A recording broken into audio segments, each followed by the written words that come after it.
With us already being halfway through the rollercoaster ride of 2026, I figured why not review Nintendo's lineup so far to see how well they're doing when it comes to the quality and consistency with what they put out this year. I guess before we jump into things, we should briefly compare the big N to their direct competitors. Yeah, PlayStation is pretty much dead to me at this point, and Xbox's mass layoffs of talented studios just makes me feel sick. So the bar is already pretty low for 2026 already. I mean, negativity and fear over the future of this industry is at an all-time high, with talks over generative AI being used more and more, not to mention the topic of actual ownership, which is a story for another day. But I've gotta say, despite all this doom and gloom, Nintendo's output has only really gotten better as we've progressed throughout this year. They've been proving more and more that isolating yourself from industry trends is definitely something for the best. Whilst its competitors continue to shoot themselves in the foot, just making and releasing games feels like a luxury in this current year. Although, with that being said, Nintendo isn't completely free from criticism altogether here. For starters, their Switch to Update editions have been kind of a mixed bag. Last year we had the open world Zeldas, which had a fairly decent re-release on the Switch too, with quality of life features and just a much more pleasant overhaul to load times and resolutions. But that was soon followed by Mario Party Superstars, which was pretty lackluster, which made most folks, including myself, skip the paid update. Then again, Forgotten Lands' extra campaign with its remix levels was great. So far in 2026, we've had Xenoblade X get a Switch 2 paid update, which was just terrible. It's still riddled with tech issues due to the strange way it upscaled faraway models. With it also including no new content, which doesn't really make the upgrade all that worth it in my opinion. For someone who's always wanted to see this title shine, it's kinda sad to see X get shafted over this update since it had a lot of potential. Nintendo's first release this year was New Horizons' Switch 2 version, and this was also a head-scratching update. 3.0, whilst being free, didn't really justify itself in my opinion. The hotel is just far too similar to the Happy Home Designer DLC that we got years ago. The new furniture sets, whilst being nice, were a bit too grindy to unlock, especially the Nintendo consoles. Not to mention, the Switch 2 version of New Horizons only increased the game's resolution, it's still stuck at 30 FPS.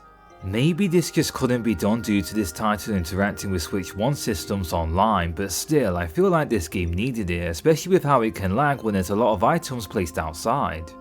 There's just not a whole lot to say about this update in general. I guess you also got a megaphone if you paid money for this version of the game. But I mean, who was even asking for this feature to make a return? I made a video earlier on this year going over my thoughts on this update, feel free to watch it if you want to hear more, but anyway, Nintendo followed up with its Switch 2 editions by releasing what I think was the best one they put out so far with Mario Wonder's Bella Bell Park DLC. It actually attempts to fix critiques that folks had with the base game, namely its lack of boss fights. Its new challenges are also really fun, and they reminded me why I even liked Wonder in the first place. I just wish it had public online though, so I could try its minigames, but they seem like a good time overall, and as a whole, this Switch 2 edition is a worthy upgrade that all future attempts at this model should take note of.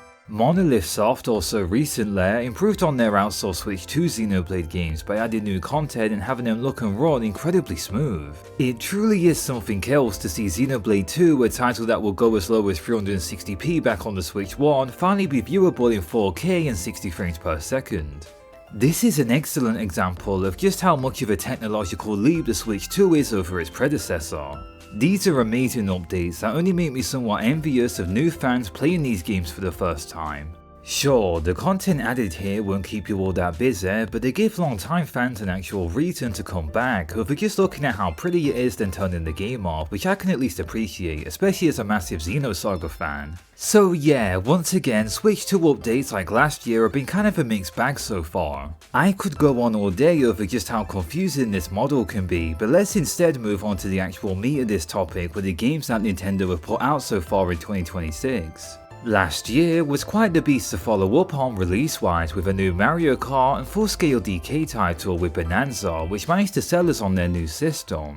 Releases like 3D Zeldas, Mario Kart, and even Bonanza are what brings in the mainstream audience, but what I've appreciated a lot about Nintendo since the Switch 1 era is that they make sure its core fans aren't left behind. It was an issue that affected the Wii and Wii U for sure, with how most titles were made for casual audiences, but anyway, releases like Splatoon Raiders for instance are good examples of what I'm talking about.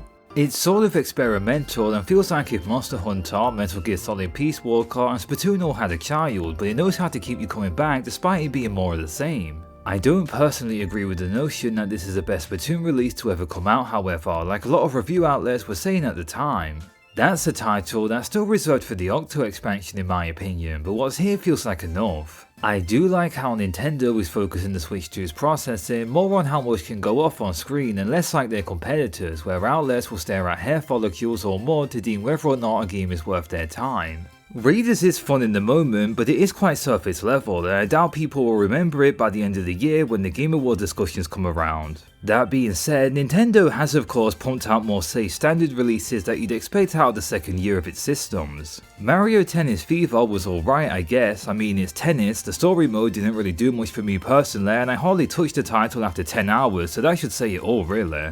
Their other by the numbers title to come out was Yoshi and the Mysterious Book. Now this game is strange. It's not your standard 2D platformer, but what it gets right is how interactive it all feels, giving the player multiple objectives instead of just going from point A to B, which is pretty refreshing to see out of this genre, I'll admit. Studying a particular species and just mucking about was surprisingly fun. It's not for everyone and there are moments where it very clearly wants to be a box standard platformer with how it will attempt boss fights here and there despite not being designed around it, so what you're left with is something kinda bland. But when it's just being itself, Mysterious Book manages to be original in a genre that's one of the oldest in the medium, which is something worth praising. I enjoyed this game, but I can see it being hit or miss to fans in general due to it being more experimental. It's one of the better Yoshi games for sure, which is a series that's kind of inconsistent in quality.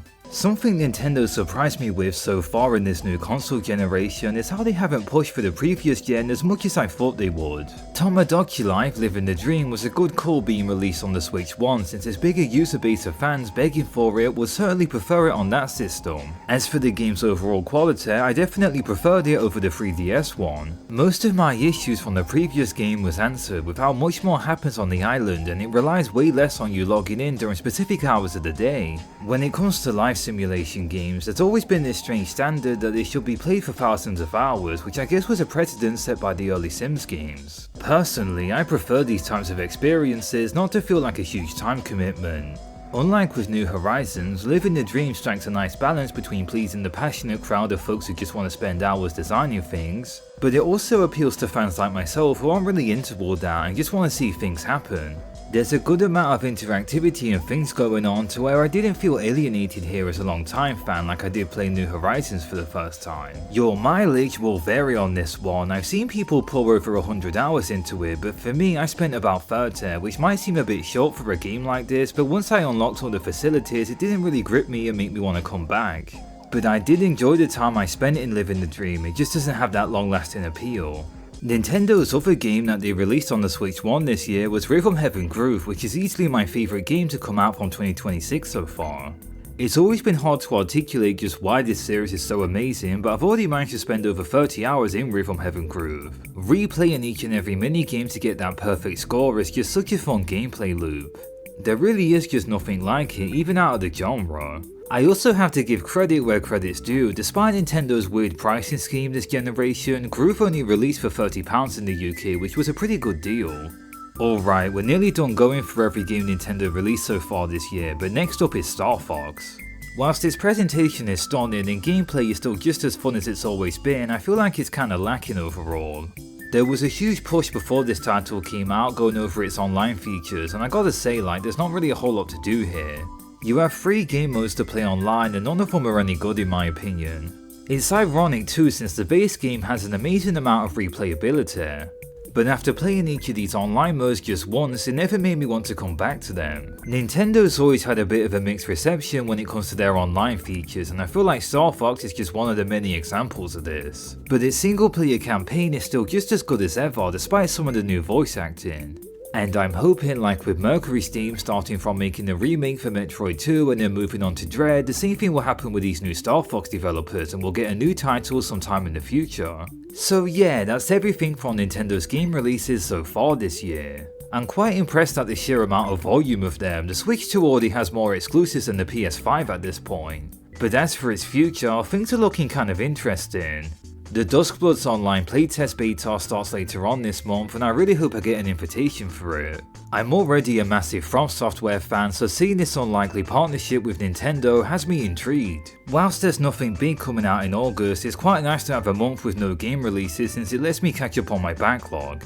Not to mention, September has Orbitals and Fire Emblem Fortune's Weave, with the former title being another Switch 2 second party exclusive. Its art style looks stunning, and I can't get enough of those It Takes Two style co-op games. It's also nice to see Fire Emblem get the spotlight again, with Fortune's Weave being a sequel to Three Houses, the biggest game in this series. There's a lot of attention on it. We just had a whole direct dedicated to this title, and I honestly can't wait to play it. And of course, the last title that's worth bringing up is the Ocarina of Time remake, or is it a reimagining? No one really knows at this point. Even just the simple addition of voice acting will greatly change how Ocarina of Time feels in my opinion. Personally, I'm hoping that it's a reimagining. Over the decades since the original Ocarina of Time's release, we've heard so much about its cut content. And seeing said content finally make its way into a release like this will easily pull over die-hard fans such as myself. So here it is, the ultimate question. Has Nintendo had a good 2026 so far? Well yeah, absolutely. Whilst I still feel like the Switch 2 is lacking a game on the same scale as something like Donkey Kong Bonanza, I can't really complain about the releases we've had this year. And who knows, maybe with the very likely Nintendo Direct that will roll around in September, we will see a game on that same level.